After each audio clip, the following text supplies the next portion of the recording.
جنات کا پیدائشی دوست۔ قسط نمبر 1۔ سخت سردی کے دنوں میں رمضان المبارک کی 13 تاریخ سحری کے وقت میری پیدائش ہوئی۔ یہ ہمارے آبائی قدیمی گھر کا وہ کمرہ تھا جس کے بارے میں واضح یقین تھا کہ یہاں نیک صالح جنات کا وجود ہے، جو کہ ہر وقت ذکر اعمال اور وظائف کرتے رہتے ہیں۔ شعور سے قبل بس اتنا یاد ہے کہ کچھ باپردہ خواتین اور صالح شخص بزرگ مجھے بہلاتے، مجھ سے کھیلتے، مجھے میٹھی اور لذیذ چیزیں کھلاتے۔ بعض اوقات والدہ مرحومہ خود حیران ہو جاتی کہ یہ دودھ نہیں پیتا کیونکہ پیٹ پہلے سے بھرا ہوا ہوتا تھا۔ بقول والدہ مرحومہ کی کئی بار ایسا ہوا کہ وہ مجھے جھولے میں سلا کر گئیں، واپس آئیں تو جھولا خالی تھا۔ بہت پریشان ہوئیں، کئی گھنٹوں پریشان اور رو رو کر بدحال ہو گئیں۔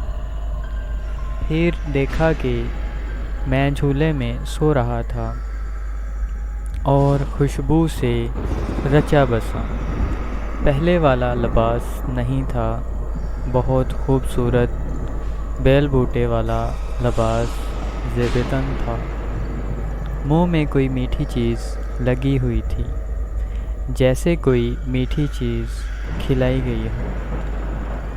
یہ معمہ کتنے دن حل نہ ہوا، طرح طرح کے انوکھے واقعات ہوتے رہے۔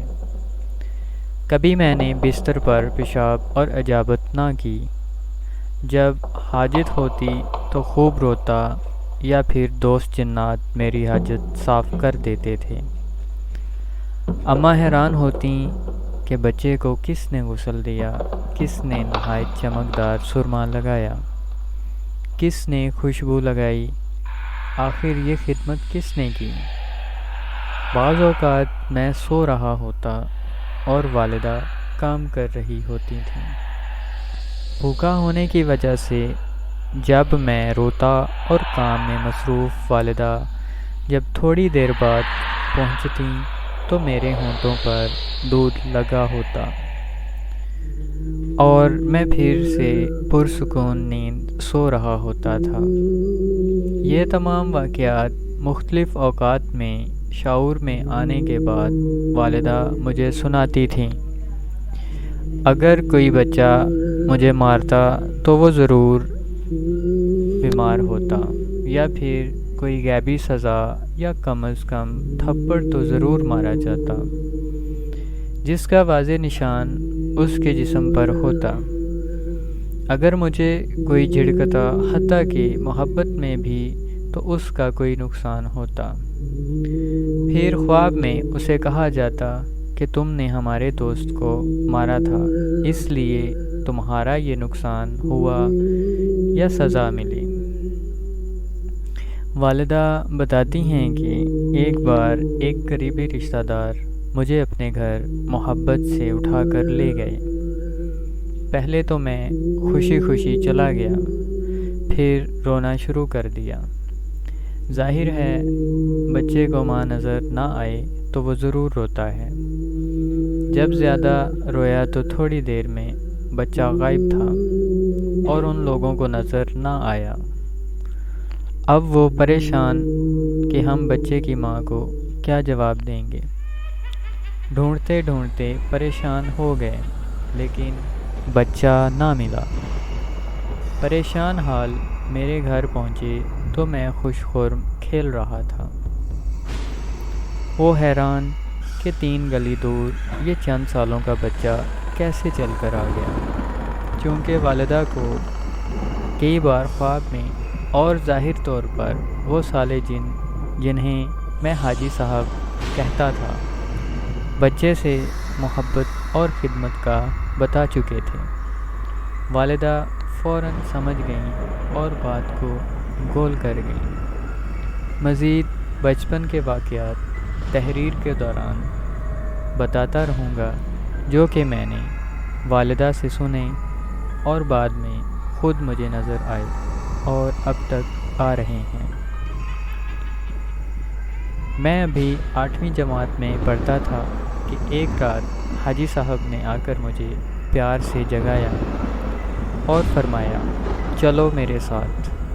پھر حاجی صاحب کی نورانی شکل یکایک بدل گئی اور وہ ایک ایسے خوبصورت پرندے کی شکل میں تبدیل ہو گئے جس کے پر اتنے لمبے شاید کسی بڑے جہاز کے پروں سے بھی بڑے۔ میں ان کی گردن پر پروں سے پکڑ کر بیٹھ گیا۔ فرمایا ڈرنا نہیں، تمہیں ہزاروں خوفناک مناظر نظر آئیں گے۔ اب حاجی صاحب نے اڑنا شروع کر دیا۔ اتنا اونچا اڑے کہ اوپر اندھیرا ہی اندھیرا تھا۔ بہت دیر تک نہایت تیز رفتاری سے اڑتے رہے۔ پھر ایک جگہ بہت سے لوگوں کا اجتماع تھا، مجھے وہاں چھوڑا۔ حاجی صاحب کی وہاں بہت عزت ہوئی۔ ایسے محسوس ہوا جیسے وہ وہاں کے سردار یا بڑے ہیں۔ مجھے بہت عزت اور محبت دی گئی۔ ایک جگہ کچھ لوگ ایک مخصوص قرآنی آیت کا ورد کر رہے تھے۔ حاجی صاحب مجھے وہاں بٹھا کر چلے گئے۔ ان لوگوں کا حلیہ کیسا تھا میں بعد میں تحریر کروں گا، جسے سن اور پڑھ کر آپ حیران اور پریشان ہو جائیں گے۔ میں بہت دیر تک اس آیت کو اس سارے مجمع کے ساتھ پڑھتا رہا۔ پھر لذیذ کھانے کھلائے۔ آخر میں ایک بہت بڑے بزرگ کی زیارت کے لیے لے جایا گیا، جنہیں صحابی بابا کہہ رہے تھے۔ بعد میں پتہ چلا کہ وہ حضور اقدس صلی اللہ علیہ وآلہ وسلم کے صحابی رضی اللہ تعالیٰ عنہ ہیں، اور اب تک بھی ان کی شفقت، محبت اور فیضان مجھ پر ہے۔ انہوں نے سر پر ہاتھ پھیرا اور دعا دی، پھر فرمایا یہ قرآنی آیت کی تاثیر تمہیں ہدیہ کرتا ہوں۔ جب بھی مجھے بلانا ہے سانس روک کر اسے پڑھنا شروع کرو اور تصور ہی میں اس کا ثواب مجھے بخشو، میں اسی وقت حاضر ہوں گا۔ پھر وہاں اور کئی حیرت انگیز واقعات ہوئے جو آئندہ ایک ساتھ میں بتاؤں گا۔ انشاءاللہ اس آیت کا پہلا تجربہ اس ملاقات کے چند دنوں بعد میں نے یوں کیا کہ 8ویں جماعت کا رزلٹ آیا۔